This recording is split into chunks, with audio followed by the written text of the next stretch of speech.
दरअसल प्रदेश में विधानसभा सत्र चल रहा है मानसून का, और एक सत्र विधानसभा के बाहर एमएलए हॉस्टल में इंडिया न्यूज हरियाणा पर चल रहा है। बहुत सारे सवाल विधानसभा के भीतर या तो शोरगुल में दब जाते हैं या भुला दिए जाते हैं, जो हरियाणा की जनता के सवाल होते हैं। लेकिन इस सत्र पर, इस विधानसभा सत्र पर वो सवाल उठेंगे भी, उन सवालों के जवाब भी होंगे। केवल सत्ता पक्ष से नहीं, सभी पार्टियों के नेताओं से यहां बात होगी। निर्दलीय विधायक सोमवीर सांगवान दादरी से हमारे साथ मौजूद हैं। कोसली से लक्ष्मण यादव बीजेपी के विधायक हमारे साथ मौजूद हैं। हमारे साथ नैनपाल रावत पृथला से निर्दलीय विधायक चेयरमैन साहब मौजूद हैं। नीरज शर्मा कांग्रेस के नेता और एनआईटी से फरीदाबाद के विधायक। सबसे पहले नीरज शर्मा जी, आप ही के तरफ आता हूं। ये पानी पानी हम करते हैं, लक्ष्मण जी ये आपसे भी सवाल करूंगा, लेकिन ये जो एसवाईएल का मुद्दा है, ये आपके क्या एजेंडे में नहीं होता है? ये जब चुनाव आते हैं तब आपको इसकी याद आती है। कहाँ है एसवाईएल का मुद्दा? पानी बेहद जरूरी चीज है। नीरज शर्मा जी, देखिए, ना होता अगर जल तो जग जाता जल। ये तो सुंदर जी आप गलती बात कह रहे हैं कि पानी एजेंडा नहीं है। पानी के बगैर किसी का गुजारा नहीं है। पर मैं बात करूं अपनी एनआईटी 86 की। भाई हमें पानी आज की तारीख में पता क्या स्थिति है? जब राम जी बरसने वाला होता है ना, हम ऐसे हाथ जोड़ते हैं कि हे परमपिता परमात्मा बरसियो मत। ये एनआईटी 86 है, ये बाल कल्याण पॉकेट है, ये जीवन नगर पार्ट 2 है, ये कुमाऊं मंदिर है, ये दयाशंकर गिरी की रोड है, ये आश्रम रोड है। क्योंकि वहाँ पर हम लोग तो जल की निकासी से ही परेशान हैं। और सबसे बड़ा दुख कहाँ होता है सुंदर जी?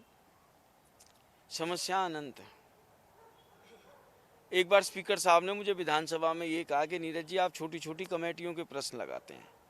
मैंने कहा अध्यक्ष महोदय आप ये भी तो सोचो कि वो छोटी छोटी समस्याएं विधानसभा लेवल पे हमारी ठीक नहीं हो रही, जब भी तो हमको यहाँ तक आना पड़ रहा है। अब हमारे यहाँ मैंने बाल कल्याण पॉकेट की बात करी। मुख्यमंत्री जी हमारे ज़िले के ग्रीवेंस कमेटी के चेयरमैन भी हैं। मैंने विधानसभा में प्रश्न भी लगा लिया। एश्योरेंस स्पीकर साहब कहते हैं आपकी बात ना मानी जाए एश्योरेंस कमेटी में जाइए। एश्योरेंस कमेटी में भी हम चले गए। और देखिए कितना दुख होता है कि वहाँ की एक कामनी बिटिया ने मुख्यमंत्री जी को ट्वीट किया कि मुख्यमंत्री जी मेरी 3 दिन बाद बारात है और ये मेरे घर के आगे की स्थिति है, बिना बारिश के। मुख्यमंत्री जी ने फंटी मरवा के, परमानेंट सोल्यूशन नहीं, फंटी मरवा के 2-4 टैंकर भेज के उसके घर के आगे से पानी निकलवा दिया। निकलवाने के बाद उस बिटिया की शादी भी हो गई। आज 2.5 साल हो गए उस बात को। वो समाधान अभी तक नहीं हुआ। लेकिन आप ये कहो ना नीरज शर्मा जी, आपके पिताजी भी खुद सीपीएस रहे थे, सरकार आप लोगों की भी 10 साल रही। ये बिजली, पानी, ये सड़क, ये सीवर, ये स्थिति अभी तक, ये क्या, ये इसके लिए आप लोग भी तो जिम्मेदार हैं। मैं आता हूँ नैनपाल रावत जी। नहीं, इल्जाम का मैं जवाब लूंगा। नैनपाल रावत जी से आपके सवाल का, आपके मेरे सवाल का जवाब आप बताइए। नैनपाल जी ने मेरे, नहीं जल्दी चाहिए मत करिए डिबेट, मैं नहीं आऊंगा डिबेट में। समय पूरा दें, बात पूरी हो तो करें। और मेहमानों से बात करनी है ना। आप सबसे एंड में आ जाइए मेरे पास। जब आपने बुलाया है, आप स्पीकर ना बनिए साहब हमारी जान को। सुंदर जी, जहाँ तक मेरे आपने पिताजी की बात करी, विकास एक सतत प्रक्रिया है। बाल कल्याण पॉकेट में जितने 5 साल मेरे पिताजी मंत्री रहे, एक दिन पानी इकट्ठा नहीं हुआ। आप वहाँ जाके पता कर लीजिए। ये तो जब 5 साल वहाँ सफाइयाँ नहीं होंगी, डैमेज हो जाएगा। और आज की तारीख में जनता से कर कौन ले रहा है? सरकार ले रही है। सरकार किसकी है? भाजपा की है। विकास कार्य कौन कराएगा? सरकार कराएगी। सरकार के नुमाइंदे हैं, उनसे जवाब ले लेते हैं। नैनपाल जी, एक बड़ी बुनियादी सी बात है, आप भी फरीदाबाद से आते हैं, चेयरमैन है सरकार में, ये क्या स्थिति है? एक पानी निकासी तक का तो आप समाधान कर नहीं पाते हैं। देखिए, किसी भी सरकार पर कोई भी लांछन लगाना ये एक बहुत निम्न स्तर की बात है। मैं समझता हूँ, जहाँ तक अभी हमारे साथी विधायक नीरज शर्मा जी कह रहे थे, इस 75-76 साल की आज़ादी के बाद सरकारें आती रहीं, सरकारें जाती रहीं। और अगर मैं बात करूं कि 75 साल की आज़ादी के बाद चाहे केंद्र की बात करूं या प्रदेश की बात करूं, तो ज़्यादा लंबे समय तक कांग्रेस ने ही राज किया है। छोड़िए ना, अब तो आपकी 10 साल से आप सरकार में भागीदार हैं, 4 साल से। ये बुनियादी चीजें तो खत्म करवाई। सरकारों की बात कर रहा हूँ कि 76 साल की आज़ादी के बाद सरकारें बदलती रहीं। सरकार वीर मलिक जी भी आ गए हैं, कांग्रेस के वरिष्ठ नेता हैं। विधायक है कांग्रेस के, आइए आइए प्लीज, यहीं यहीं आ जाइए, कोई भाई आ जाइए। 76 साल की आज़ादी के बाद भी कोई भी सरकार आज तक ना केवल पीने का पानी और पानी की निकासी की व्यवस्था नहीं करा पाई। हर सरकार अपने समय में कोई ना कोई काम करती है, इंफ्रास्ट्रक्चर भी करती है और भी बहुत सारे काम करती हैं। जैसे अभी आपने देखा होगा कि बाढ़ के नियंत्रण के लिए भी हमारे पास जो साधन हैं, चाहे आप नाव की बात करो, गोताखोरों की बात करो या और चीज़ों की बात करो, तो वो चीज़ नहीं है। तो मैं किसी पार्टी पर नहीं कर रहा, लेकिन हम 90 लोगों की जिम्मेवारी बनती है कि प्रदेश के लोगों के हित के लिए, अपने क्षेत्र के हित के लिए हम क्या क्या मुद्दे यहाँ लेकर के आए, कितने हमारे मुद्दे सॉल्व हो गए और कितने मुद्दों पर हमारे पे काम चल रहा है, इस सब के लिए हम विधानसभा में पहुंचते हैं। मैं किसी सरकार की या पार्टी पर बात नहीं कर लेकिन रहा। आपके ना स्पीकर और ना आपकी सरकार जवाब देती है, ये आरोप होता है। कांग्रेस का भी यही आरोप है और विपक्षी दलों का भी यही आरोप होता है। मलिक साहब, मैंने नीरज शर्मा जी से एक सवाल पूछा था कि ये जो कांग्रेस के एजेंडे में SYL बहुत पुराना मुद्दा है, इस प्रदेश के लोगों की जरूरत है, ये आपके एजेंडे में या विधानसभा के पटल पर दिखाई नहीं देता, क्या वजह है? चुनाव का टाइम आएगा तब आप SYL की बात करेंगे? देखिए, SYL का मुद्दा फाइनल हो चुका है, सुप्रीम कोर्ट का वर्डिक्ट आ चुका है। अब डील है तो सिर्फ सरकार की है, वो इस सरकार के टाइम सुप्रीम कोर्ट का फैसला है। सरकार ने यदि सेंट्रल एजेंसी नहीं खोदती या जो भी है केंद्रीय सरकार नहीं होती, सुप्रीम कोर्ट में वही बात कर रहा हूँ, सरकार से सवाल क्यों नहीं कर रहे हैं आप? SYL आपके एजेंडे से गायब क्यों है? कंटेम्प्ट डालनी चाहिए उसको। इसका हमने पिछले सेशन में पीछे कई बार उठा लिया ये मुद्दा, लेकिन सरकार इस पर ध्यान नहीं दे रही। इसके हम हमारी सरकार आएगी, पहला मुख्य उद्देश्य हमारा ये काम होगा, इसको कंटेम्प्ट डालने का। मलिक साहब कह रहे हैं SYL का मुद्दा उनकी निगाह में है, उनकी प्रायोरिटी में है, सरकार की में। सांगवान साहब हैं, दादरी से विधायक हैं। सांगवान साहब, ये बताइए, जो स्थिति चल रही है प्रदेश में लगातार, क्योंकि आप सरकार को समर्थन दिए हुए हैं, लगातार कांग्रेस ये बात कह रही है, चाहे वो कानून व्यवस्था की बात हो, मेवात का जो विषय है वो देखा है सभी ने कि सरकार ने लापरवाही बरती, सरकार ने ऐसी स्थिति बनाई कि जो वहां लोगों को इंफॉर्मेशन होने के बाद इस तरह की स्थिति बन जाती है कि पूरा जो मेवात है, जो नूह इलाका है, पूरे देश के मानपटल पर आ जाता है। लापरवाही सरकार की होती है, क्या कहेंगे आप? ऐसा है कि जिस प्रकार का मेवात के अंदर जो घटना घटी, ये बड़ी दयनीय स्थिति थी, ऐसा नहीं होना चाहिए था। उसका कारण क्या हुआ कि मेरे CID के अधिकारियों से भी बातचीत हुई कि उसकी व्यवस्था करने के अंदर कहीं ना कहीं चूक हुई। मानते हैं चूक हुई? सब मानते हैं इस बात को। तो वो चूक का परिणाम हुआ कि जितनी संख्या थी उससे ज़्यादा हो गए टकराव, अपने तरफ से दोनों तरफ से विरोधाभासी बयान होने के कारण टकराव होकर उसका खामियाजा पूरे प्रदेश और पूरे देश को झेलना पड़ा। इसका कारण भी क्या है, जब ये देश 11वीं शताब्दी से जब से विदेशी आक्रमणकारी यहाँ पर आए, चाहे उसमें अपने जितने भी विदेशी आए, उन्होंने आके यहाँ आक्रमण किया, हमारी सब चीज़ों को लूटने का काम किया, और जाते जाते एक ऐसा बीज बो गए जो धर्म परिवर्तन करके जो सिस्टम हो गया, जो हमारे भाई हैं, चौथी पीढ़ी में तमाम जो मुसलमान भाई हैं, जो हिंदू हैं, लेकिन उसके कारण धर्म को बड़ा मान के एक नफरत की खाई पैदा हो गई, एक दूसरे के खून के प्यासे हो गए। लेकिन इसका मतलब ये तो नहीं कि सरकार लापरवाही बरते। सरकार कुछ समय रहते हुए इंफॉर्मेशन थी, उसके बाद इस तरह की स्थिति बनती है तो जाहिर सी बात है उस पर सवाल उठने लाजमी है। ये लक्ष्मण जी, ये बात मैंने विपक्ष से तो पूछी है। SYL दक्षिणी हरियाणा की बेहद जरूरत है पानी, आप लोग भी इस SYL की बात नहीं करते हैं। अब तो डबल इंजन सरकार है आपकी। देखिए, इसमें कोई दो राय नहीं कि हरियाणा की जीवन रेखा है, विशेषकर दक्षिणी हरियाणा के लिए विशेष SYL का महत्व है, और वो हमारी सरकार ने ही सुप्रीम कोर्ट में आपने देखा पैरवी करके आज हमारे पक्ष में उसका फैसला आया है। और सरकार बातचीत के माध्यम से कई बार दोनों मुख्यमंत्रियों को बैठा चुकी है। एक सरकार का प्रयास है, इससे पहले तो कुछ हुआ ही नहीं। पहली बार आदरणीय मनोहर लाल जी की सरकार ने सुप्रीम कोर्ट में इसका पैरवी करके हमारे हक में फैसला दिलवाया है, और जितने भी इससे पहले की बहस हों उन सभी ने माना है कि हरियाणा का SYL का हक है, उसको देना चाहिए। हक ले क्यों नहीं पा रहे हैं आप? सवाल ये है, प्रदेश की जनता को, यहाँ के लोगों को ये हक दिला क्यों नहीं पा रहे हैं? अब आपको चाहिए क्या? दिल्ली में आप लोग बैठे हैं, हरियाणा में आप लोग बैठे हैं, चाहिए क्या आपको? देखिए, ये टेक्निकल बात है, कानूनी लड़ाई है ये, और कानून का फैसला जब आ रहा सुप्रीम है, कोर्ट ने तो कह ही दिया ना। सुप्रीम कोर्ट ने कह दिया, लेकिन अब वो अगली बेंच पे चले गए तो उसका निर्णय आएगा तो जरूर उसका हो गया। सर्राफ साहब, घनश्याम सर्राफ पूर्व मंत्री हैं, भिवानी से विधायक हैं। सर्राफ साहब, आज हमने विधानसभा सेशन में देखा आपको अपने मंत्रियों से ही अपना हक मांगने में दिक्कत हो रही थी। क्या मेरे को ऐसी कोई दिक्कत नहीं आई। माननीय मुख्यमंत्री जी ने अपने रूम में बुलाया और ये कहा कि इसके लिए जगह तलाश कर लो, मैं दे दूंगा आपको।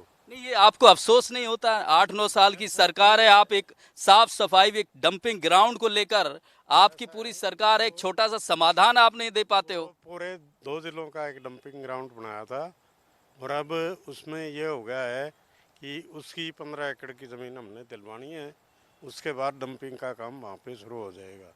तो बड़ी जल्दी नहीं हो गई? अभी भी हमारा भिवानी के अलावा इसमें कोई ठोस कचरा आ भी नहीं रहा है। लेकिन इतनी सारी बातें आप दोनों मंत्रियों को नहीं समझा पाए, मैंने सारी बात समझा दी। तो उनको समझ में नहीं आई। मैंने ये भी कही कि 200 मीटर से 800 मीटर तक 20 से 25 हजार वोटर हैं। तो उन्हें समझ में कहाँ आई? समझ में आ रही है उनके। तो कब तक हो जाएगा? कब तक हो जाएगा? हो जाएगा ये जल्द से जल्द। अब क्या है, 1 साल बाद तो चुनाव है। करवा लेंगे मुख्यमंत्री जी से नई जगह पे इनॉग्रेशन। 2 महीने में नहीं हुआ तो? 2 महीने में जमीन लेके 2 महीने में अगर नहीं हुआ तो क्या करेंगे सर आप? का बहुत कीड़ा हूँ और 2 महीने में जल्द से जल्द इनको जमीन लेके दे दूँ। सर आप साहब 9 साल के लगभग तो आपने निकाल दिए, आप कह रहे 2 महीने में करवा लेंगे। पानी की बात कही तो जल है तो कल है, और जल ही जगदीश है। आपने देखा कि पहली बार दक्षिणी हरियाणा के टेल तक पानी हमारी सरकार ने पहुंचाया है, जब पानी की मात्रा को बढ़ाने का काम हमारी सरकार ने किया है। पहले जेएलएन में 310 क्यूसिक पानी मेरे रेवाड़ी में आता था, लेकिन आज 650 क्यूसिक पानी जेएलएन में आ रहा है। 450 क्यूसिक पानी पहले महेंद्रगढ़ कैनाल में आता था, आज 1050 क्यूसिक पानी आज महेंद्रगढ़ कैनाल में आ रहा है। और आज सारी नहरें का पुनर्निर्माण भी हुआ है, रिहेबिलिटेशन भी हुआ है, चौड़ी भी हुई हैं, गहरी भी हुई हैं, तब पानी बढ़ेगा। और आज हमारे को हक, दक्षिणी हरियाणा में पानी का हक मिल रहा है। पानी का हक मिल रहा है। आ रहा हूं सराफ साहब, आपके पास आऊंगा। और भी मेहमान है, एक विधानसभा यहां भी इंडिया न्यूज हरियाणा की लगी हुई है। नीरज शर्मा जी आपके पास आऊंगा। मलिक साहब, ये जो बात कह रहे हैं लक्ष्मण यादव जी, सांगवान जी क्या कहना चाह रहे हैं? मैं आता हूं एक बार। मलिक साहब मोबाइल बाद में ले लीजिएगा। मलिक साहब ये कह रहे हैं कि जो पानी को लेके दक्षिण हरियाणा में काम हुआ है, सरकार के उस काम की प्रशंसा करने में दिक्कत क्या है? टेल तक पहुंचाने का दावा कर रहे हैं, पानी पहुंचा है, आपकी सरकार में ये नहीं हुआ था। पता नहीं इनका पहुंच गया होगा, लेकिन सोनीपत जिले में ना पीने का पानी है, ना नहर का पानी है, ना खेती का पानी, ना पीने का पानी, दोनों पानी नहीं है। ये इनका कैसे पहुंच गया ये जाना है। ये ऊपर कोई लिफ्ट से कोई ले गए होंगे, अलग बात है। हमारे यहाँ कोई पानी नहीं है। वो कह रहे पानी पहले आपकी तरफ पहुंचा है। सांगवान साहब एसवाईएल को लेके कुछ कह रहे हैं।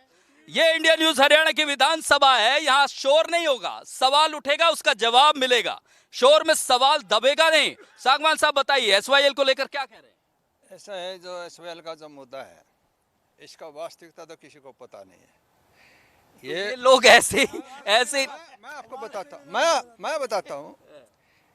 पानी का बंटवारा, नदियों का पानी का बंटवारा ट्रिब्यूनल करता है, जो स्वतंत्र संस्था है। उस संस्था ने ट्रिब्यूनल, चौधरी बंशीलाल 1987 के अंदर दोबारा मुख्यमंत्री बने तो ट्रिब्यूनल का गठन हुआ, और ट्रिब्यूनल में जो पानी का बंटवारा, किस स्टेट को कितना पानी मिलेगा, उसने फैसला करना था। वो ट्रिब्यूनल RK पुरम में दफ्तर है, 1987 से लेकर लगातार उसका टाइम बढ़ता जा रहा है। आज भी वो ट्रिब्यूनल पूरा नहीं बने हैं। ये लक्ष्मण यादव जी कह रहे हैं आपका भी दक्षिणी हरियाणा में आता है दादरी। हाँ वो हाँ। जब ट्रिब्यूनल पूरा नहीं बना तो पानी का बंटवारा कौन करेगा? सुप्रीम कोर्ट ने नहर बनाने के ऑर्डर कर दिए, भाई नहर बनाए। PWD महकमे ने मना कर दिया, DRO की ड्यूटी लगा दी, वो पेंडिंग। दोनों काम, ट्रिब्यूनल का गठन सेंट्रल गवर्नमेंट ने करना, और जो पानी का जो बंटवारा सुप्रीम कोर्ट ने जो कराया, जिस नहर बनाने का जो आदेश करना था DRO की जगह, कोई सी संस्था को भी सुप्रीम कोर्ट ने उसका आदेश करना था, वो अब तक। मैं बताता हूँ मलिक साहब आप अपनी बात रखेंगे। आपके पास सत्य प्रकाश जरावता बहुत दाड़ रहे थे आप विधानसभा में, हमारी विधानसभा में। ये बताइए सांगवान साहब, आपकी पार्टी को समर्थन दे रखा है आपकी सरकार को, वो कहते हैं चूक हुई है, और आप आरोप कांग्रेस को डालते हैं, उनके विधायकों पर डालते हैं। चूक आपसे हुई है। देखिए, मैं विधानसभा का सदस्य हूँ, और मैं उस बात को बार बार दोहरा रहा हूँ। सारे विधानसभा के सदस्य हैं यहाँ। तो इसीलिए सभी इस बात को मान रहे हैं कि जो विधानसभा के अंदर कांग्रेस के विधायक मामन खां ने जो वक्तव्य दिया वो वास्तव में आपत्तिजनक था। और उसके बाद जिस तरह से सोशल मीडिया पे चला कि हमारा विधायक ही नहीं, हम भी प्याज की तरह फोड़ देंगे। तो आप मानते हैं कि वो इस मामले में उनकी भूमिका है? नहीं, आप मानते हैं? आपकी ये जांच का विषय है। मैं आपने सीधा आरोप लगाया है। आपके गृह मंत्री कहते हैं इंजीनियरिंग हुई है, आपके ओएसडी हैं जवाहर यादव, वो कहते हैं कि जनप्रतिनिधि हो उनको नहीं छोड़ेंगे। नहीं, अगर ऐसा नहीं है जब आपको क्लियर है कि उन हाँ, नहीं, आपको क्लियर है। नहीं, ये सवाल मैं दरअसल इसलिए कर रहा हूँ। नहीं, रिप्लाई मैं ले रहा हूँ। दरअसल ये आप बार बार वही बात कहते हैं ना। नहीं, जो आप कहते हैं कि उन्होंने उस बात को दोहराऊं। नहीं, तो 1000 बार फिर कार्रवाई क्यों नहीं करते हैं? वही कहा ना, क्योंकि हाउस के अंदर का है, हाउस के अंदर ही बात उठेगी। और मुझे दुर्भाग्य इस बात का लेके है कि कांग्रेस के किसी नेता ने अब तक ना मामन खां को टोका है, ना उससे माफी मंगवाई, ना सार्वजनिक रूप से कांग्रेस ने कहा कि नहीं इन्होंने गलत कहा। मुझे इस बात के लिए क्या आपत्ति है, और मैंने यही बात विधानसभा में भी कही है। इस बात पर आपत्ति है आपको कि आपको इन्फॉर्मेशन थी, आपकी सरकार ने सही वक्त पर कदम नहीं उठाया, इसलिए ये चीज हुई, ये हिंसा हुई। देखिए, मैंने कहा ना, हम विधानसभा कानून व्यवस्था ठीक से आपकी सरकार हैंडल नहीं कर पाई। अगर कानून व्यवस्था ठीक नहीं होती तो उस समय हजारों लोग मंदिर में थे और कैजुअलिटी कितनी बड़ी हो सकती थी। ये तो भला हो माननीय मुख्यमंत्री मनोहर लाल का, हमारे गृह मंत्री का, कि इतनी बड़ी दुर्घटना होने से रोक दी। ये एक बहुत बड़ी, अन्यथा ये तो जिस तरह से निहत्थे वहाँ पर महिलाएं, बच्चे और उन पर एक अकस्मात ही जो हमला हुआ वो वास्तव में एक बहुत ये कहे कि जघन्य है, और उसकी जितनी निंदा की जाए उतना कम है। कार्रवाई कीजिए ना, जरावता जी, कार्रवाई कीजिए। नीरज शर्मा जी, आपके पास आ रहा हूं। सत्य प्रकाश जरावता कह रहे हैं कि ये तो हरियाणा पर एहसान कर दिया, हजारों जानों को बचा लिया इन लोगों ने, ये तो समय रहते कार्रवाई की है, आप खामखा सवाल उठा रहे हैं। सुंदर जी, देखिए, ये जो प्रश्न है बड़ा सेंसिटिव है, पूरी बात सुनिएगा। सबसे पहले मैं आपको बताना चाहूँगा, 29 जून को ये घटना रात को बाईखेड़ा गांव में होती है। बाईखेड़ा गांव गुड़गांवा जिले का हिस्सा है और मेरी विधानसभा के अंदर गांव आता है धौज। 1947 के अंदर जब हमारे देश का बंटवारा हुआ, उस समय हमारे यहाँ दो शख्सियत थी, महेंद्र प्रताप जी के पिताजी बाबू नेतराम जी, आफ्ताब के नाना जी खुर्शीद जी। उन दो आदमियों ने ऐसे दोनों समाजों को, हिंदू मुस्लिम भाइयों को रोक रखा था और बहुत आसानी से प्यार से बंटवारा हुआ, हमारे यहाँ कुछ नहीं हुआ। परंतु पिछले 1 साल से सरकार के अंदर कौन व्यक्ति ऐसा बैठा है, कौन ऐसी संस्था है, वो हमारे इलाके के भाईचारे को ख़त्म करना चाहते हैं।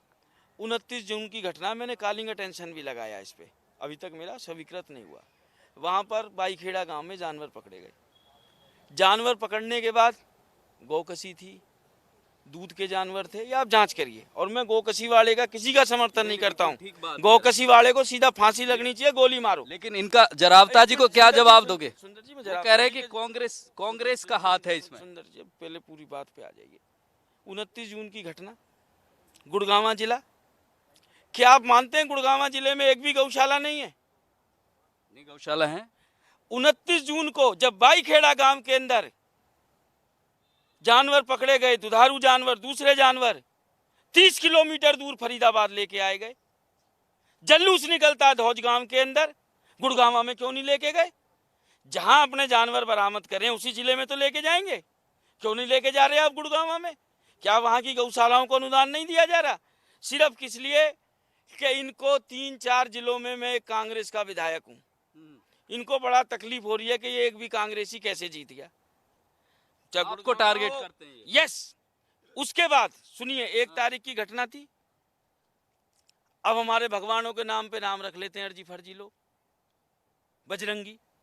अरे बजरंग बली जी पढ़ तो लो, सीता माँ की खोज में गए हैं, सुरसा राक्षसों की माँ, उसको भी बोला है अब तू मोहे जाने दे माई, सुरसा को भी माँ का ममन संबोधन खां जो किया। प्याज की तरह फोड़ते हैं सुनिए, उस सुनिए, उस पे भी बता मेरी- दीजिए ना मेरी कुछ। बात पे आज पूरी मामन बात- खां मैंने कहते पहले हैं कहा, आपके साथ ही मैं तो कह रहे अपनी थे। मोहम्मद खान की बात का भी जवाब दूंगा। हाँ, उसके बाद रावण के आगे खड़े हैं, हमारे बजरंग बली क्या कह रहे हैं, हाथ जोड़ विनती करूं, जबकि पूरी लंका जला के आ गए। हनुमान जी ने शिष्टता नहीं की। पहली बात तो सरकार ये कानून बनाए कि हमारे देवी देवताओं के नाम पे जो नाम रखे उनके जैसा व्यवहार करे, ठीक, नहीं तो कोई हक नहीं है। दूसरा साहब, 1 तारीख की घटना है, 31 तारीख को बयान आता है कि जीजा आ रहा है तुम्हारा धौज में। अरे धौज में एक ही समाज के लोग रहते हैं। मेरे मामा का लड़का रहता है, पंडित रहता है, हमारे पंडितों का जीजा बन गया वो। धौज में खाती भी रहते हैं, लुहार भी रहते हैं, जांगड़े भी रहते हैं, पंजाबी भी रहते हैं, 36 बिरादरी रहती है मेरी। सरकार में चेयरमैन है। नैनपाल जी, ये आरोप सीधा तो लगा रहे हैं, साजिश तो दरअसल आप लोग करते हैं और आरोप कांग्रेस पे लगाते हैं। देखिए, जिसने भी किया है ये एक बड़ी निंदनीय घटना है, और कानून भी और सरकार भी। माननीय मुख्यमंत्री महोदय इस पर जीरो टॉलरेंस की पॉलिसी लेकर के चल रहे हैं। अब इन लोगों को तो जिन लोगों ने वहाँ मारपीट की है, आतंक मचाया है, अगर उनके ऊपर बुलडोजर भी चलाया जाता है, इसका मतलब आज भी पूरा समय कांग्रेस के लोगों ने इस पे बहुत हा हुल्ला किया है। अब जो व्यक्ति अपराधी है, जिसने 3, 4, 6 हत्याएं की हैं, पुलिस वालों को गोली लगी हैं और लोगों को जो चोटें आई हैं, तो क्या उनके खिलाफ बुलडोजर जैसी कार्रवाई होना कोई अनुचित कार्य है? ये उचित कार्य है, और जीरो टॉलरेंस पॉलिसी के अधीन तहत उन सब पर कार्रवाई होनी चाहिए जिसने भी ये किया है। और केवल वहाँ मुस्लिम लोगों को ही नहीं मारा पीटा गया या उनको वो है। अगर हमारे फरीदाबाद और पलवल के लोगों ने कोई उपद्रव करने की हिंदुओं ने भी कोशिश की है तो उनको भी पकड़ के जेल में डाला। आज भी ऐसे कई सारे बच्चे जेल में पड़े हुए हैं। नहीं, सवाल सीधा उनका ये है कि आप लोग कानून व्यवस्था बनाने में नाकाम हैं, ये सीधा आरोप है। देखिए, कानून व्यवस्था पहले भी सरकारों में देखी गई है। मैं समझता हूँ कि 9 साल के अंदर जैसे बगैर किसी लाग लपेट के, बगैर किसी भाई भतीजावाद के किसी भी दोषी व्यक्ति को बख्शा जाना सरकार के जो पक्ष में नहीं है। हमारी सरकार जीरो टॉलरेंस पॉलिसी के तहत हर अपराधी के प्रति कार्य करती है, उसके खिलाफ कार्रवाई की जाती है, जो कोई भी अपराधी हो, किसी भी किस्म का हो। तो मैं समझता हूँ नूह दंगों के पीछे भी जिस व्यक्ति का भी हाथ, यही तो बात कह रहे हैं वो लोग। कार्रवाई होती तो ये हालत कहाँ होती प्रदेश में। मलिक साहब, ये बताइए, ये सारी बातें ठीक है, ये कह रहे हैं कि हम दुरुस्त थे, हमने जो कानून व्यवस्था पैदा की है वो किसी ने नहीं की, लेकिन ममन खां को 30 तारीख को पुलिस ने बुलाया है पूछताछ के लिए। इस पर आपका क्या कहना है? ये बड़ी दुखद घटना है और हरियाणा के इतिहास में पहली बार हुआ है कि हरियाणा 2 बार जला है। जाट आरक्षण में जला, अब हिंदू मुस्लिम दंगों में जला। ये कहते हैं आप जलवाते नहीं, हैं, ये- कांग्रेस करवाती है। वही मैं बताता हूँ ना, ये मुख्यमंत्री गृह मंत्री कहते हैं ये साजिश के तहत हुआ है। मैं भी कहता हूँ साजिश के तहत हुआ। किसकी साजिश थी? कौन कहते कांग्रेस कौन कौन जातिवाद का ये जहर फैलाना चाहता था? किसकी नीयत थी? आप ये देखिए, जब 1 हफ्ता 10 दिन पहले इंटेलिजेंस ने इनपुट दे दिया था कि दंगे होंगे, मुख्यमंत्री ने क्या एक्शन लिया, गृह मंत्री ने क्या एक्शन लिया? क्या उनकी जिम्मेवारी नहीं बनती थी? सोशल मीडिया पर तरह तरह की धमकियां आती थी। कभी मोनू मानेसर का वीडियो आता था, कभी वो दूसरा बजरंगी, बिट्टू बजरंगी, वो इस तरह की भाषा बोलता था। जहाँ पहले भाषा तो पहले- आपके नहीं, जनप्रतिनिधि, आपके कांग्रेस, बताऊं- वो भी वो सत्ता भी- प्रकाश वो- जरावता वो- यही तो वो बात भी- कह रहे हैं। वो भी बताऊंगा। वो जो भाषा बोली उसका परिणाम क्या हुआ? ये तो बहुत पहले की बात है, मामन खान वाली बात। तो ये था, इशू भी नहीं था उस टाइम में। उस टाइम ये इशू नहीं था जो आज करे। उस टाइम तो जुनैद और नासिर को जलाया गया था, जिंदा जलाना किसी की को। आप हिंदू को कह लो, किसी ईसाई को कह लो, यदि जिंदा जलाते हैं तो क्या आप उसको अप्रिशिएट करोगे? चाहे किसी कम्युनिटी का हो। जब गुस्सा हाथ में जो कानून बनाते हैं, फिर वो किसने लिया? नहीं, वो किसने लिया? मैं ये कहता हूँ, जब पुलिस का इंस्पेक्टर का वीडियो आ गया था और सोशल मीडिया पे सारी बात आ गई थी, आपके हिसाब क्या- से मामन सुनो, खां, अगली बात, मामन खां ने जो कहा वो ठीक है? मेरी बात सुनो। बिल्कुल नहीं, मैं कहता हूँ ऐसी भाषा तक होनी नहीं चाहिए, लेकिन मेरी बात सुनो ना। जिस ढंग से ये सारी कहानी हुई है, अब उसमें ये बताइए सरकार ने क्या कदम उठाए? पुलिसकर्मी, क्या इजाज़त ली गई थी उसकी यात्रा की, धार्मिक यात्रा की? ये ली गई थी तो इंतज़ाम क्यों नहीं हुआ? किसकी कमजोरी हुआ? किसकी ये चाहते थे कि दंगा हो और ऐसी हालत बने ताकि तुम्हें पॉलिटिकल फ़ायदा हो, राजनीतिक फ़ायदा उठाने के लिए किया गया है। लेकिन मैं ये बताता हूँ, ये सबसे बड़ा खिलवाड़, चाहे वो जाट आरक्षण के दंगे हो, चाहे वो जो है मुस्लिम हिंदू मुस्लिम का झगड़ा हो, सबसे बड़ा नुकसान इन युवाओं को बेरोजगारी पर पड़ेगा। यहाँ पर कोई भी मल्टीनेशनल कंपनी आपको फैक्ट्री लगाने नहीं आएगी। ये बड़ा सवाल उठाया है। ये हरियाणा की इमेज पर ये जो मलिक साहब कह रहे हैं, दरअसल इन्वेस्टमेंट, रोजगार, खासकर युवाओं के भविष्य से खिलवाड़ हो सकता है। कानून व्यवस्था के नाम पर अगर हरियाणा में अशांति नाम की चीज इस तरह से रहती है और इस तरह के विषय उठते हैं, सत्य प्रकाश जी सीधा तो कह रहे हैं, आपके मुंह पे कह रहे हैं, साजिश आप रचते हैं, हिंदू मुसलमान आप करते हैं और आरोप लगाते हैं कांग्रेस पर। बहुत वरिष्ठ हैं माननीय जगबीर मलिक जी, कांग्रेस के नेता, और समय समय पर ये विधानसभा में रहे हैं। मैं मानेसर, मेरा पटौदी हल्के का हिस्सा है, वहाँ पर मारुति के जिस तरह एक बड़े अधिकारी को जो जिंदा जलाया गया था, किनका शासनकाल था, कौन लोग थे, सुन लीजिए आप, सुन लीजिए। मिर्चपुर में माँ बेटी को जिंदा जलाया गया, किनका शासनकाल था। गोहाना में सरेआम पूरे दलित समाज की बस्तियां फूकी गई, किनका शासनकाल था। जवाब ले लीजिए। मलिक साहब जवाब लेंगे। मेरा जो साफ साफ मानना है, जवाब देंगे। देखिए, कभी भी जाति और धर्म पर दंगे नहीं होने चाहिए और इनकी कड़ी आलोचना करनी चाहिए। जो विधानसभा में गलत भाषा का प्रयोग किया, उसकी निंदा कांग्रेस ने आज तक नहीं की, उसकी निंदा करनी चाहिए। पूरी कांग्रेस पार्टी ने पूरे हरियाणा की जनता से माफी मांगनी चाहिए और मामन खां के खिलाफ कांग्रेस पार्टी ने सख्त कार्रवाई करनी चाहिए। नहीं, आप मैंने कहा संदीप सिंह पर बोलिए। देखिए, संदीप सिंह पे माननीय मुख्यमंत्री जी ने बयान दे दिया और उन्होंने कह दिया कि सब जुडिस है और जो भी उन्होंने विवेक पे छोड़ा है। हमने कहा जो ना, तो हमने आपको, क्योंकि ये जहाँ 6 हत्या हुई है, 6 हत्याएं हुई हैं, उनको कितने हल्केपन से ले रहे हैं कि आप उस पर चर्चा ही नहीं करना चाहते। लोग ये कह रहे हाउस में चर्चा करो। हमने कहा चर्चा करो उस बात से जब विधायक विधानसभा में कहते हैं कि प्याज की तरह फोड़ देंगे और उसके तुरंत बाद फेसबुक पे आता है कि हमारे विधायक ही नहीं, हम भी प्याज की तरह फोड़ देंगे। उसको आप इतना लेट आप ये कहें। सर, आप साहब से एक जवाब ले। एक दिन पहले बयान आता है फिर माननीय विधायक जी का कि चिंता करने की जरूरत नहीं है। मैंने विधानसभा में लड़ाई लड़ी, मैं आगे भी आपकी लड़ाई लड़ूंगा। मैं तात्पर्य क्या है? दरअसल इस विधानसभा में, इंडिया न्यूज हरियाणा की विधानसभा में ना SYL और जिस मजबूती से कानून व्यवस्था का मुद्दा उठना था वो, और सबसे बड़ी बात इन युवाओं को, प्रदेश के युवाओं को जो रोजगार का दावा और वादा किया गया था 75%, लगातार जेजेपी के विधायकों को भी हमने बुलाया था, कल उनसे बात करेंगे। सराफ साहब, ये जो बेरोजगारी की बात, हाँ, कहाँ से शुरू हुआ इसकी बात रखता हूँ मैं। नहीं, आतंक पे तो बहुत बात हो गई और तरह तरह की बात हो रही है। एक बार आप मंत्री भी रहे हैं सरकार में। मंत्री जी जब पहली बार 2014 में बने तो जाट आंदोलन का नाम से इनने फरवरी मार्च में बड़ा आंदोलन खड़ा किया। उसमें भिवानी में, कलानौर में, रोहतक में और गोहाना में जिस प्रकार से दुकानों को फूका, वो सारा कांग्रेस की करतूत थी, न कि माननीय मुख्यमंत्री की। मुख्यमंत्री जी ने ये आरोप लगातार बीजेपी कांग्रेस पर और कांग्रेस बीजेपी पर। मैं सैनी साहब से ले लूं, सैनी साहब पहली बार आ रहे हैं, इस पे भी बात करेंगे। सैनी साहब, इसका जवाब दे दीजिए। सत्ता प्रकाश जरावता ने कहा है कि ये जो जाट आरक्षण और ये मेवात वाला हुआ है, आप अपने को तो भूल जाते हो, मिर्चपुर को आप भूल जाते हो, हीरो होंडा को आप भूल जाते हो, गोहाना को आप भूल जाते हो, क्यों? देखिए, जो मौजूदा हालात होते हैं उसके बारे में ही बात चलती है। ये जो साथी कह रहे हैं कि भी वहाँ कांग्रेस का हाथ है, फलाने का हाथ है, ऐसा कुछ नहीं है। अगर ऐसा है तो सरकार तो इनकी है। सीटिंग जैसे इंक्वायरी कराओ, दूध का दूध और पानी का पानी हो जाएगा। क्यों नहीं कराते? क्यों भागते हैं उस चीज़ से? आज विधानसभा में चर्चा होनी थी उसके बारे में, क्यों दौड़ गए? क्यों दौड़ गए चर्चा से कि ये तो सब जूसरी है, ऐसा बहाना मार के दौड़ गए? क्योंकि सही बातें सामने आती हैं। मलिक साहब कुछ दिखा रहे हैं, आपके सीनियर नेता हैं। देखिए, 2 बार नाम लिया गोहाने का, लेकिन असलियत क्या गोहाने में?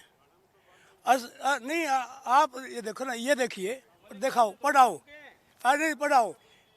जाट गोत्र का साइन बोर्ड देखते गए, दुकानें फूकते गए। ये गोहाना का है, जाटों की दुकान फूकी है।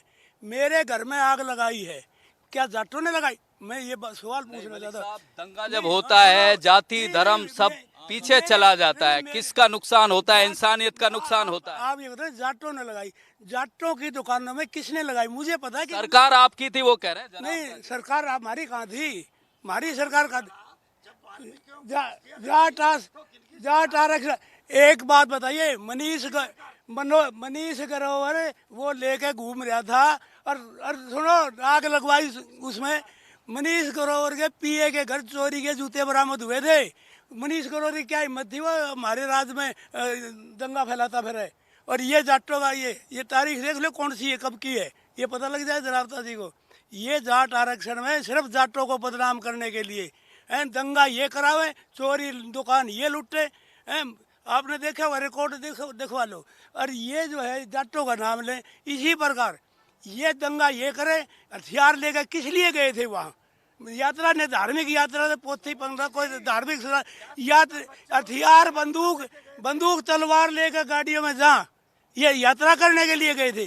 सोनीपत से गई। और मैं आपको बताता हूँ, ये मेरे पास रिकॉर्ड है, आप नहीं, ये नहीं देखा आपने। ये तारीख, ये प्रपोजल तो 27 तारीख को सोनीपत में सारे बीजेपी के लीडर, हिंदू महापंचायत के नाम से वहाँ पंचायत हुई 27 तारीख को। ये रिकॉर्ड दे दूँगा मैं आपको। उसमें ये कहा अगर इनकी मस्जिद को मैं गिराऊंगा, एक जिला प्रधान ने कहा इनकी ने। उन पर क्या एक्शन लिया? इनके बड़े बड़े एक एमएलए भी उसमें शामिल था, और एक एक्स एमएलए जो है वो एक्स मंत्री का घरवाला राजीव जैन। ये मैं आप पूरी सुन लो ना। इन लोगों ने महापंचायत में ये कहा था खान कॉलोनी की मस्जिद को हम ढाएंगे जबरदस्ती। क्या वो बात है? ये 27 तारीख की बात है। आप अखबार दे देता हूँ आपको, देख लियो। इसमें ये सारी चीजें इसलिए बता रहा हूँ। होना था ये सोनीपत में, पर चलो सोनीपत का भाग्य ठीक था, ये मेवात पे चला गया। वहाँ अच्छा समझा होगा, इन्हें ग्राउंड बढ़िया है, करते हैं आप। भगवान साहब किस तरह से देखते हैं मलिक साहब के बयान को कि ये सरकारों का हाथ है? ये सीधा आरोप लगा रहे हैं। हम ये कहते हैं हाई कोर्ट से इंक्वायरी करा लो। मलिक साहब, ये देश का दुर्भाग्य है। ये जो जाति पाति का जहर है, जो धर्म का जहर है, इस जाति पाति के कारण हम 900 साल गुलाम रहे। आदमी अपने जाति को देश से धर्म से बड़ा मानता है, उसी का परिणाम है आज पूरा समाज जाति पाति का जहर घोला हुआ है। पूरा समाज जिसके कारण हमने गुलामी झेली। नहीं, फिर करें क्या? अब आपको तो जनता ने जिम्मेवारी दे रखी है हरियाणा की। जिम्मेवारी दे रखी है। मैं खाप का जिम्मेवार आदमी हूँ। हमने तो बहुत बार जाति पाति से ऊपर, खाप का मतलब जाति पाति छत्तीस बरादरी का काम है। हमने तो कोशिश करी हर बार, अभी भी आयोजन कर रहे हैं कि जाति पाति नहीं, इंसान है, सबको साथ लेकर सबको जीने का अधिकार है, सब आगे बढ़ें। उसके लिए ज़रूरी है समाज को जगाना। और जब तक समाज में जागृति पैदा नहीं होगी, ये जहर इसी प्रकार एक दूसरे खून के प्यासे पड़ते हैं। ये बड़ी चीज़ है कि जिस तरह से हिंदू भी मज़े में है और मुसलमान भी मज़े में हैं, इंसान परेशान है यहाँ भी और वहाँ भी। ये बहुत अच्छा आदर्श स्थिति सांगवान साहब बात कर रहे हैं, लेकिन सियासत आदर्श स्थिति को नहीं बनने देती है। लगातार इस तरह की बात होती है। इस पर बहुत चर्चा हो गई है। एक और सवाल जो सबसे ज़रूरी है, युवाओं का सवाल, उनके रोजगार से जुड़ा सवाल। आप चेयरमैन है सरकार में, ये लगातार विपक्ष खासकर कांग्रेस ये कहती है कि दरअसल जितनी बेरोजगारी इस प्रदेश में है देश में कहीं नहीं है। क्या कहेंगे आप? देखिए, जहाँ तक मैं हरियाणा सरकार के विषय में जानता हूँ, मनोहर लाल जी की जो 9 साल का सेवा काल उसमें मैं जानता हूँ, 1 लाख लोगों से ज़्यादा युवाओं को नौकरी मिली है। 1 लाख से ज़्यादा भर्तियाँ हुई हैं, ऑन रिकॉर्ड है, वो कोई आगे पीछे नहीं है। और पहली बार ऐसी भर्ती हुई है कि जिसमें किसी की सिफारिश, कोई पैसा या कोई चीज़ की पर्ची खर्ची नहीं चलती। अन्यथा अब तक केवल भाई भतीजावाद, क्षेत्रवाद और केवल उन्हीं लोगों को नौकरियां मिलती थीं जिन लोगों के परिवार से लोग रसूख रखते थे राजनीति में या अन्य जगह पे। आज किसी भी गरीब व्यक्ति को जो लायक है, जो काबिल है, उस बच्चे को नौकरी मिलती है और आसानी से वो अपनी नौकरी ज्वाइन करता है। तो मैं समझता हूं कि भाई भतीजावाद, भ्रष्टाचार इस सरकार से बहुत दूर की बात है। और क्षेत्रवाद भी इन्होंने पूरी तरह से खत्म करने का काम किया है। साहब का दावा है कि 1 लाख से ज्यादा नौकरियां दी गई। सत्य प्रकाश जी, ये बताइए, ये 1 लाख सरकारी नौकरी बहुत है हरियाणा के युवाओं के लिए, लाखों युवाओं के लिए? सबसे पहले मैं आपके माध्यम से हरियाणा के मुख्यमंत्री माननीय मनोहर लाल जी का आभार व्यक्त करता हूं कि 1966 में हरियाणा बना था, तब से लेकर अब तक हरियाणा के अनुसूचित जाति के कर्मचारी और अधिकारी क्लास 1 और क्लास 2 में पदोन्नति में आरक्षण की मांग कर रहे थे और अंततः आज माननीय मुख्यमंत्री जी ने घोषणा कर दी है कि अनुसूचित जाति के कर्मचारी और अधिकारियों को क्लास 1 और क्लास 2 में पदोन्नति में आरक्षण मिलेगा। इसका एक बहुत बड़ा निर्णय, हजारों शेड्यूल कास्ट के कर्मचारी और अधिकारियों को इसका फायदा मिलने वाला है। मैं बहुत वो तो धन्यवाद। ठीक है, और अवसर कहाँ है? ये सरकारी नौकरियां सबको नहीं दी जा सकती हैं, और अवसर कहाँ है? इंजीनियर कहाँ है? डॉक्टर कहाँ है? अस्पतालों में ये लगातार विधानसभा में भी ये सवाल उठता है और यहाँ भी उठा रहे हैं, ना टीचर सही है, ना डॉक्टर सही है अस्पतालों में। आज किसी भी युवा से आप पूछिए हरियाणा के अंदर कितना पारदर्शी सिस्टम है, और जितने 9 साल में उनसे अगर 25% भी भर्तियां कांग्रेस के कार्यकाल में होती तो हमें एक बेरोजगारों की लंबी फौज 2014 में नहीं मिलती। माननीय मुख्यमंत्री जी ने पीछे 1 लाख से ज़्यादा भर्तियां की और 30-40 हज़ार भर्तियों के ज़्यादा अभी अंडर प्रोसेस है, HPSC की भी और SSC की भी। तो निश्चित तौर पर बेरोजगारों के लिए, और अब वो जमाना गया सिफारिश अदली बदली की, नौकरी की मेरिट में, प्योर मेरिट में अब भर्ती होती है, तो बड़ा परिवर्तन आया है और हर युवा जानता है इस बात को। नीरज शर्मा जी ये कह रहे हैं कि मेरिट पर बगैर खर्ची बगैर पर्ची नौकरी दी गई है, और सबसे बड़ी बात ये कि आपके शासनकाल में जो ये बात कही जाती थी कि सिफारिश के बगैर नौकरी नहीं मिलती, बीजेपी ने उस चीज को तोड़ा है और टैलेंट पे नौकरी मिलती है। यहाँ 1 लाख से ज्यादा नौकरी दे दी है इन्होंने। देखिए, मैंने कल ही परसों ही शुक्रवार को विधानसभा में बोला था, जो सरकार की उपलब्धि है, मैं ते मेरा भापा वड्डी गड्डी लूना। जैसे हमारे यहाँ पंजाबी में कहावत है कि मैं ते मेरा भापा, मैं और मेरे पिताजी हैं, और हमारे पास बहुत बड़ी गाड़ी है। कौन सी गाड़ी है? जो लूना मुँह पर आती थी। तो उपलब्धियां तो इनकी ऐसी है। नौकरी की बात कर रहे हैं साहब, हमारे यहाँ डबुआ सब्जी मंडी में 704 फड़ अलॉट होने थे। नौकरी तो फिर भी बहुत बड़ी चीज़ है, और वो फड़ किसको मिलने थे? विधवा बहनों को, अनाथ बच्चों को, और 7x3 के जो 1-1 पाव सब्जी बेचते हैं। उनमें फड़ कौन ले गए? इनके पार्षद, और जो CM विंडो के एमिनेंट पर्सन, MLO के रिश्तेदार, भाजपा कार्यकर्ता। अगर जो नौकरियां इतनी अच्छी आज सरकार में बट रही हैं, इनके इंडिपेंडेंट साथी हैं, वो ही इल्जाम लगा रहे साहब मेरे पैसे मर गए।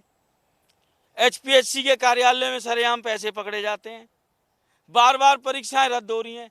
अगर जो इतना ट्रांसपेरेंट काम हो रहा है तो ये सब चीज़ें क्यों हो रही हैं? ये तो भाई अभी सरकार में है, सत्ता में है, अभी इनके ऊपर इंक्वायरी कौन करे? इनके ऊपर एक्शन कौन ले? आने तो 2024 अक्टूबर, सबसे पहले इनके नौकरियों के घोटाले खुलेंगे और उसके बाद इनके भ्रष्टाचारों के घोटाले खुलेंगे। ये सर छुपाए छुपाए पूछेंगे कहाँ गया? क्यों? इन्होंने 10 साल के अंदर हरियाणा की इंच इंच चीज बेच दी। आपने कहीं सुना है? अभी तो बहुत मुगलागते में है, कर्नाटक में 40% का करप्शन पकड़ा गया था। सरकार की क्या स्थिति हुई आपकी आंखों के आगे? और हरियाणा में करप्शन कितना है? 100% का। जो मैंने मुद्दा उठाया था, जिसके लिए जूते चप्पल छोड़े, नंगे पैर रहा, बिना सिले वस्त्र रहे, अब वो नीरज शर्मा इल्जाम नहीं लगा रहा। पहन लिया आपने। हाँ, वो भ्रष्टाचार तो खत्म हुआ नहीं। भ्रष्टाचार, भैया मैंने भ्रष्टाचार की तो कसम भी नहीं खाई थी। मैंने कहा इस केस में मंत्री जी ने कहा 10 साल लगेंगे। मैं इनकी ब्राह्मण हूँ, चोटी की कसम खा रहा हूँ। जिस दिन चुईया को गिरफ्तार कर दोगे, कपड़े पहन लूंगा। अयोध्या जाके कपड़े पहने, और शुरुआत हुई थी चीफ इंजीनियर से। ये तो बड़े बड़े अधिकारियों को सरकार बचा रही है। आज भी जो मैंने विधानसभा में प्रश्न लगाया था, अब तो CAG कह रही है 183 करोड़ 83 लाख 34,657 रुपए की पेमेंट सतबीरा एंड उसकी 5 कंपनियों को बिना काम के दे दी गई है। और मेरा प्रश्न ये था, किस किस अधिकारी ने चेक पे साइन करे हैं? किस अधिकारी ने उसकी जांच करवा तो रही सरकार? नहीं, कुछ नहीं जांच हो रही है 20 करोड़ की। और जो 31.5 करोड़ की सबसे मोटी पेमेंट है 4 अगस्त 2020 को, जिसके 15 दिन बाद रिकॉर्ड रूम में आग लग गई, उसको तो इन्होंने जांच में ही नहीं लिया। और आज मेरे प्रश्न के लिए कितना समय मांगा? 2 साल का। अरे 380 पेमेंट हुई है सतबीरा को, 380 वाउचर की तो एक सवाल आप सभी से। लगभग 2 दशक से ज्यादा मुझे पत्रकारिता करते हो गए, लेकिन बिजली, पानी, सड़क, सीवर, गंदगी, ये 20 साल से इस सवाल को करता आ रहा हूं। कौन सी सरकार है जो मेरे इस सवाल को खत्म करेगी? कुछ उम्मीद लगती है आप लोगों को? आपकी सरकार खत्म कर देगी, ये बुनियादी चीज दे देगी? देखो ऐसे है कि ये इस सरकार में तो कम से कम उतनी नहीं, कोई उम्मीद नहीं कर सकते। जो मौजूदा सरकार चल रही है इसमें तो कोई उम्मीद है ही नहीं। सड़कें टूटी पड़ी हैं तो टूटी पड़ी हैं। मुख्यमंत्री कह देते हैं 25-25 करोड़ रुपए एक विधानसभा में दे दिया, और एक जगह तो ये भी बयान दे बैठे कि मैं 25-25 करोड़ तो दे चुका हूँ, 25-25 करोड़ और दे रहा हूँ। अरे भले मानस जो पहले हैं वो तो दे दे।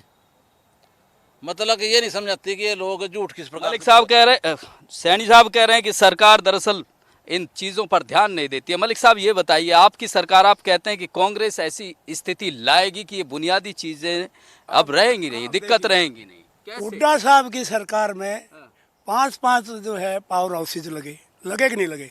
इस सरकार में कितने लगे ये बताओ। हुड्डा साहब के टाइम जो बिजली की स्थिति थी वो आज नहीं है, खराब होगी, डाउन होगी। लेकिन जो ये नए लगा देते तो कमी कहाँ रहनी थी। ये तो जानबूझकर जो है इसलिए नहीं लगाए कि महंगी बिजली अडानी की खरीदनी थी, अडानी को फायदा पहुंचाना था, इन्हें तो जानबूझ के नहीं लगाए। और क्या काम कर रही है बता दो। सांगवान साहब, यही सवाल आपसे है। आप बड़ी आदर्श स्थिति की बात कर रहे थे, ये भी एक आदर्श स्थिति हो सकती है कि हम बिजली, सड़क, पानी, ये सब बुनियादी जो जरूरत है, शिक्षा, हेल्थ, इनसे ऊपर उठकर कुछ प्रदेश का विकास करें, ऐसी स्थिति बनने की आपको सूरत दिखती है कुछ? ऐसा इससे बड़ी दुर्भाग्य की बात और क्या हो सकती है? 76 साल के बाद, आज़ाद होने के बाद भी मूलभूत समस्या समाधान नहीं हुआ, किसी सरकार ने नहीं किया। इससे बड़ी गरीब बात। आपको उम्मीद है कुछ? ऐसा है कि बस उम्मीद रखनी चाहिए, पॉजिटिव होने चाहिए। आने वाले टाइम में व्यवस्था, सिस्टम सुधरना चाहिए। बीजेपी सरकार से इसका कारण है कि जब तक ये भ्रष्टाचार, ये भाई भतीजावाद जो सिस्टम आज पूरा ये तो बीजेपी कह रही है भाई भतीजावाद, भ्रष्टाचार सब खत्म। मैं बताता हूँ, आज जो समस्या है, आज बेरोजगार नौजवान पूरी दुनिया के अंदर कितनी बेरोजगारी है। कोई जो सिस्टम, मैं कहता हूँ कि चाहे वो किसी की सरकार रही, जो सिस्टम होना चाहिए था वो अडोप्ट नहीं हुआ। आज उसका परिणाम है चारों तरफ तरह तरह मची हुई है। मैं ये कहता हूँ कि जब तक भ्रष्टाचार पर अंकुश नहीं लगेगा, बड़ी सोच नहीं होगी। हमारे से जो देश हमारे बाद में देश आज़ाद होगा, हमारे से आगे निकल के हम पीछे क्यों रहे? इसका कोई न कोई भ्रष्टाचार की बात लगातार कह रहे हैं, और बीजेपी ये कहती है कि भ्रष्टाचार मुक्त कर दिया है देश को भी, प्रदेश को भी। नैनपाल रावत जी चेयरमैन है सरकार में। ये आदर्श स्थिति जिसकी बात सांगवान साहब कर रहे हैं, जिसका दावा मलिक साहब, BL सैनी और अपने नीरज शर्मा कर रहे हैं, ये ऐसी स्थिति ये कह रहे हैं कि हुड्डा साहब की सरकार आते ही हो जाएगा ऐसा। देखिए, अब सरकार किसकी आनी है ये तो भविष्य के गर्त में, मैं तो इस बात की घोषणा नहीं करता किसकी सरकार रिपीट होगी। ये पंडित जी हैं तो भविष्यवक्ता हो सकते हैं भाई, क्योंकि पहले भी इनकी 10 साल सरकार रही है, तो मैं समझता हूँ कि उस समय काम जो ना आधे से ज़्यादा ख़त्म हो जाने चाहिए थे। 10 साल का समय बहुत होता है। जहाँ तक आपने बिजली का सवाल किया, देखिए आज हमारी भी 52 साल की उम्र होगी, रात भर जग करके एक किला जो हम जो किसान है उसको बिजली 2 से 3 घंटे पूरी रात में मिलती थी।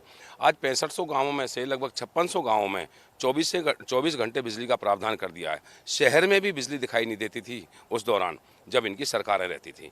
और आज ना केवल बिजली की व्यवस्था में परिवर्तन हुआ है, बल्कि और अन्य चीज़ों में, जैसे आपने विकास की बात कर रहे थे, कोई भी मुख्यमंत्री रहा हो वो अपने केवल गृह क्षेत्र को ही तवज्जो देता था। अगर हुड्डा साहब की बात करूं तो जो भी 1-2 हाईवे निकलवाए या कोई और काम हुए तो वो रोहतक के अंदर होते थे। और कई बार हमारे नेता कहते थे कि हुड्डा साहब जो घास तो पूरे हरियाणा की चरते हैं, दूध जाके रोहतक ये आरोप हुड्डा साहब पर लगा। विधानसभा की थोड़ी सी बात बता दूं कि 950 करोड़ रुपए की यूनिवर्सिटी जो स्किल डेवलपमेंट यूनिवर्सिटी है, जो पूरे उत्तर भारत में स्थापित हुई है माननीय मोदी जी की मेहरबानी से, मनोहर जी की हुई है। और समय की कमी है। ये हमारी जो विधानसभा है इंडिया न्यूज हरियाणा की, 7 से 8 1 घंटे का क्वेश्चन आवर, ये जनता का क्वेश्चन आवर था, हरियाणा की जनता का क्वेश्चन आवर था, जिसमें वो सवाल पूछे गए जो विधानसभा में कहीं ना कहीं शोरगुल में दबते हुए दिखाई दिए। फिलहाल इस खास पेशकश में इतना ही। बहुत शुक्रिया आप सभी का। धन्यवाद।